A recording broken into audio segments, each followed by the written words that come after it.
जी। हाँ, गौरव जी, आप पीछे आए थे हमारे प्रोग्राम पे और आपने कहा था कि भाई सरकार जो है चूरन चटनी जैसे जो ये पैकेजेस दे रही है, 10,000 करोड़, 50,000 करोड़, वो ना दे और बड़े पैकेज दे, 8-10 लाख करोड़ की मांग करी थी, बट अब सरकार ने तो 20 लाख करोड़ दे दिया, यानी कि आपकी मांग से डबल दे दिया। तो इसको आप किस तरह से देख रहे हैं? रविंद्र जी, अगर प्रधानमंत्री जी मेरी सहायता लेना चाहे तो मैं इस 20 लाख करोड़ को 40 लाख करोड़ भी बता सकता हूँ। ये पैकेज नहीं है रविंद्र जी, ये लिक्विडिटी है। इन लिक्विडिटी सिस्टम में इंफ्यूज की जा रही है। लोगों को कहा जा रहा है कर्ज लो। आज किसान को, सीमांत किसान, लघु किसान को बोला जा रहा है 30,000 करोड़ का कर्ज लो। और कर्ज किसान नहीं चुका पाता है तो क्या होता है देश को पता है। मैं अपने मुंह से बोलना भी नहीं चाहता वो बात। आज रेडी पटरी वालों को कहा जा रहा है कर्ज लो। कर्ज लेना और सहायता देने में बहुत अंतर होता है। सहायता का मतलब ये होता है कि पैसा दिया जाता है पर वापस नहीं लिया जाता, पर कर्ज समेत वापस बैंक लेती है। बैंकों को बोल रहे कर्ज दो। अब बैंक अपने प्रॉफिटेबिलिटी के ऊपर इतने ज्यादा फोकस्ड है, कितना कर्ज देंगे नहीं देंगे मैं उस चर्चा में नहीं पड़ना चाहता, पर कर्ज और सहायता में अंतर होता है। मैंने आपके प्रोग्राम में 10 लाख करोड़ की सहायता की बात करी थी। कल एमएसएमई को 3,70,000 करोड़ के कर्ज बात करी। अभी 4 सप्ताह पहले रविंद्र जी सरकार ने जो जो कर्जदार है उनको मोरेटोरियम दिया है 3 महीने का, कि भाई आपदा का समय आप नहीं चुका पाओगे। जब आपको ये पता नहीं चुका पाएंगे, आपका समय मुश्किल समय है, तो आप नया कर्ज की डोज दिए।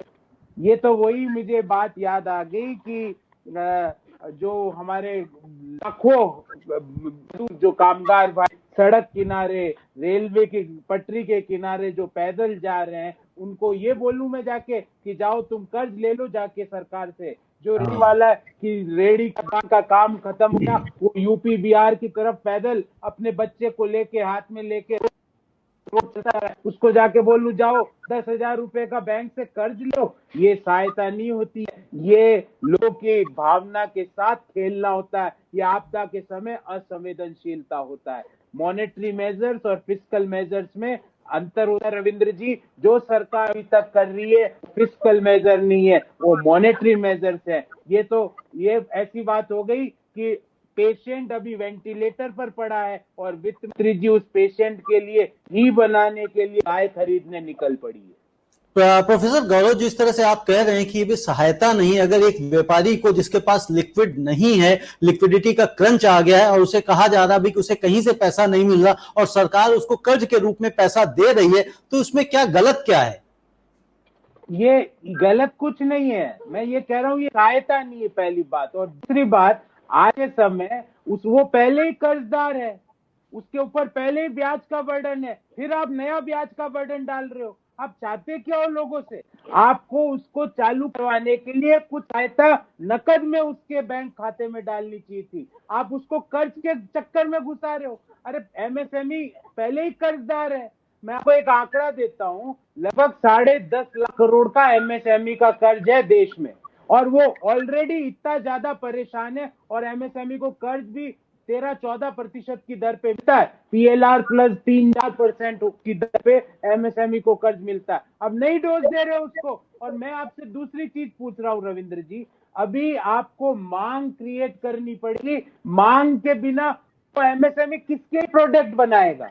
ये रेडी पटरी वाला किसके लिए रेडी पटरी लगाएगा? जब आप लोगों के हाथ में पैसा दोगे तो वो सर्कुलेशन आएगा, मांग क्रिएट होगी, एम्प्लॉयमेंट बढ़ेगा, कंजम्पशन बढ़ेगा और इकोनॉमी का पहिया चलेगा। हमने पिछले कार्यक्रम में यही बात की।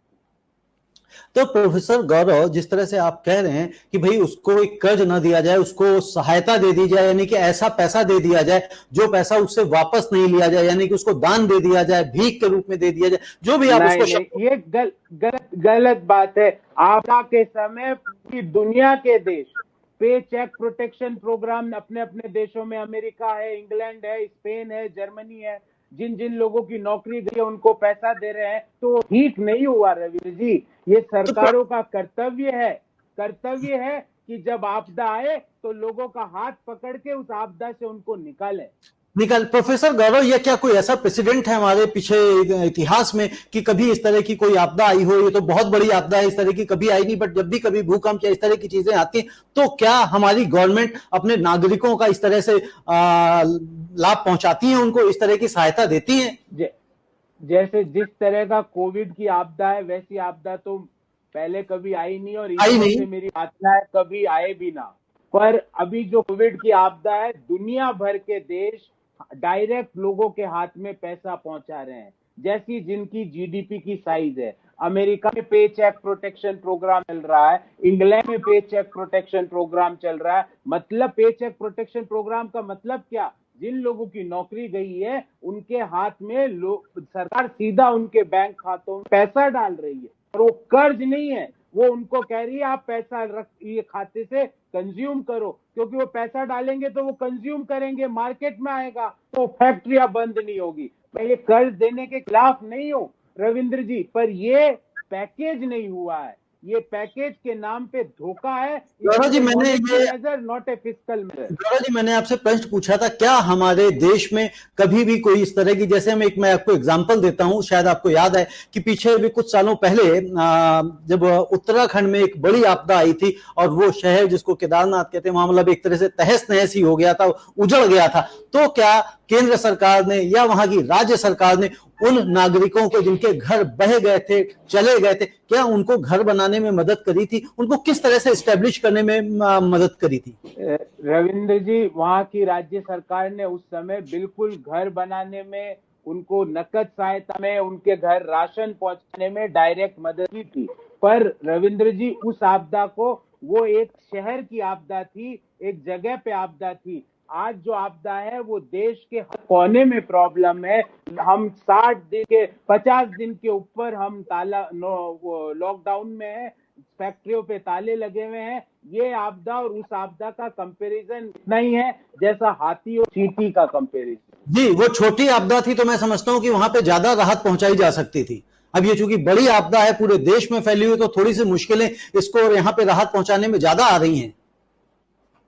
नहीं, मैं ये कह रहा हूं कि आपको नकद सहायता उस समय भी दी थी, आज भी आपको। मैं कर्ज के खिलाफ नहीं हूं रविंद्र जी, मैं आपको वो सहायता नहीं है। आप थोड़ा सा नकद दो लोगों के हाथ में, और फिर जब डिमांड क्रिएट होने लगे तब एमएसएमई को कर्ज दो। पर अभी आप उसको रोटेट ही नहीं करना चाह रहे, पंखा चालू नहीं रहा है, और आप कह रहे हो कि दूसरे पंखे खरीदने के लिए कर्ज ले लो।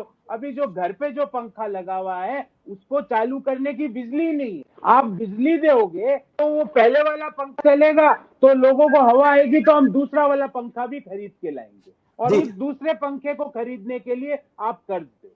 प्रोफेसर गौरव, एक प्रश्न आपसे और है कि जिन राज्यों में कांग्रेस पार्टी की सरकारें हैं, तो वहां की जो राज्य सरकारें हैं अपने नागरिकों के लिए, उस राज्य के लिए क्या कदम उठा रही हैं, उनके किस तरह का राहत लेके आ रही हैं? जैसे राजस्थान, छत्तीसगढ़ ने सीधा जो कामगार लोग हैं वहां पे, उनके खातों में 1500 रुपए ट्रांसफर, नकद ट्रांसफर कराए। वहां पे उनको जो पीडीएस के अतिरिक्त 5-5 किलो धान देने का सब जगह इन सारी सरकारों में काम हो रहा है। मिडिल क्लास लोगों को सहूलियत देने के लिए आप बिजली की दरों में भी कटौती करने का सब जगह प्रस्ताव पारित हो चुका है। देखिए, पर मैं आपको एक चीज बोलूंगा रविंद्र जी, मैं अपनी जिम्मेवारी से या इसलिए नहीं बोल रहा कि राज्य सरकार अपनी जिम्मेदारी ना निभाए, उनको भी निभानी है। पर केंद्र सरकार के पास बोरोइंग की बहुत ज्यादा पावर्स होती है, कैपेसिटी होती है। अभी तक केंद्र सरकार एडिशनल 4,50,000 करोड़ एडिशनल बोरो किया है, एडिशनल इन लास्ट 2 मंथ। अब वो 4.5 लाख लोगों के हाथ में क्यों नहीं पहुंची? ये कर्ज की साइकिल लेके रोज कर्ज में जाओ, ये लोन मेला नहीं है। आपको पैकेज सहायता मेला करना चाहिए था, और आपने लोन मेला लगा दिया। आज रेडी पटरियों के लिए लोन मेला लगा दिया, सीमांत किसानों के लिए लोन मेला लगा दिया, कल एमएसएमई के लिए लोन मेला लगा दिया। अब लोन मेला की नहीं, लोगों को हाथ में कैश की जरूरत है। जी प्रोफेसर गौरव, एक और आपसे प्रश्न मैं पूछना चाहूंगा कि जब ट्रेनें चली थी तो सोनिया गांधी जी ने कहा था कि जितने भी मजदूर वर्ग के लोग हैं और जो अपने अपने घर जाना चाहते हैं उनको घर पहुंचाने में कांग्रेस पार्टी मदद करेगी, उनके लिए पैसा खर्च करेगी, उनको अपने पैसों से उनके घरों तक पहुंचाएगी।